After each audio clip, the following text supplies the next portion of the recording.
অনেকে আছে ক্ষমা করতে চায় না, কঠিন হৃদয়, পাথরের মতো শক্ত হৃদয়, মাফ করতে চায় না কাউকে।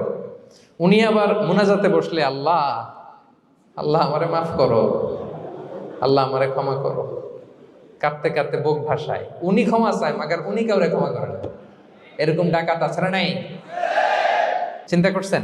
উনি ক্ষমা চায় আল্লাহর কাছে, কিন্তু উনি ক্ষমা করে না। প্রিয় ভাইরা, ক্ষমা করুন। যে ক্ষমা করে সে ক্ষমা পায়।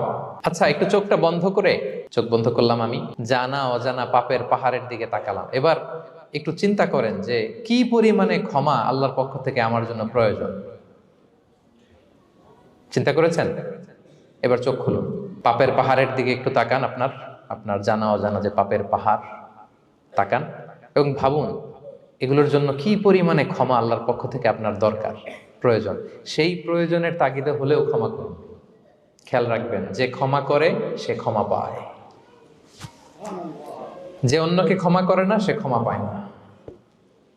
তাহলে আল্লাহর কাছে ক্ষমা চাওয়ার আগে আপনি আপনার পাশের লোকদেরকে ক্ষমা করবেন। পারা যাবে তো ইনশাআল্লাহ? ক্ষমা এটা সবাই করতে পারে না, এটা অনেক বড় মহৎ গুণ। যার হৃদয় বড় সে ক্ষমা করতে পারে।